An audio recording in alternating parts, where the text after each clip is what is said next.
નમસ્કાર મિત્રો, સ્વાગત છે તમારું મારી ચેનલ ખ્યાતિ પારેખમાં. કાલનો જે વિડીયો હતો એમાં તમે બધાએ ખૂબ જ સપોર્ટ કર્યો છે, ખૂબ જ પસંદ કર્યો છે. તો આવી જ રીતે અમારા બધા જ વિડીયોને લાઈક અને સબસ્ક્રાઈબ કરતા રહેજો. આજે આપણે જોઈશું ગુજરાતીમાં કહેવતો વિશે. ગુજરાતી વ્યાકરણમાં કહેવતો છે એક બહુ અગત્યનું અંગ છે.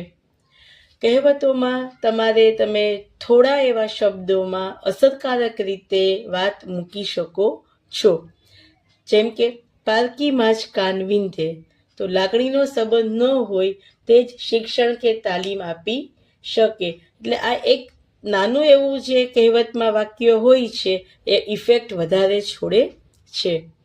ગામને મોઢે ગરણું બાંધવા ન જવાય, કરતા એક સાથે ન અટકાવી શકાય.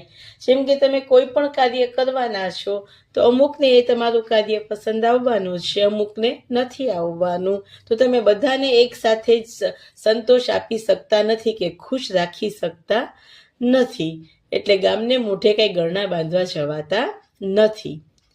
તેજીને ટકોરો અને ગધેડાને ડફણા, તો સમજદાર વ્યક્તિને ફક્ત ઈશારાની જરૂર હોય છે અને મારવાની જરૂર તો મૂર્ખને પડે છે. કે મૂર્ખ વ્યક્તિ છે એ થોડામાં સમજવાનો જ નથી, એટલા માટે એના માટે ડફણાને જ તે લાયક છે, એવું આ કહેવત દર્શાવે છે. દૂધના દૂધમાં ને પાણીના પાણીમાં.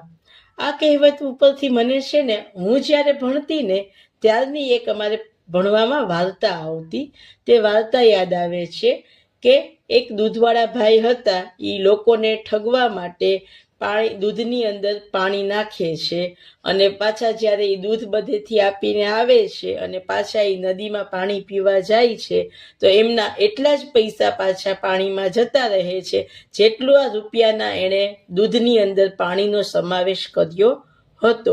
એટલે કે લક્ષ્મી જેવા રસ્તેથી આવે છે ને તેવા જ રસ્તે પાછી ચાલી જાય છે.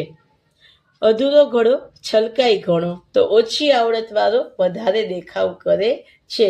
કારણ કે એ થોડો લઘુતા ગ્રંથિથી પીડાતો હોય છે વ્યક્તિ, એટલે એને પોતાની પાસે ઓછું હોય છે ને તો પણ વધારે દેખાડવાનો મોહ હોય છે. પછી છે આપ સમાન બળ નહીં, મેઘ સમાન જળ નહીં. તો આપણી જે જાત મહેનત છે ને એ સર્વશ્રેષ્ઠ છે. આપણે બીજા કોઈ ઉપર આધાર રાખીએ અને જાતે કરીએ ને એ બંને વસ્તુમાં ખૂબ જ ફેર પડે છે. ખાલી ચણો વાગે ઘણો, તો જેનામાં ઓછી આવડત હોય છે તે વધુ બતાવવાનો ડોળ કરે છે.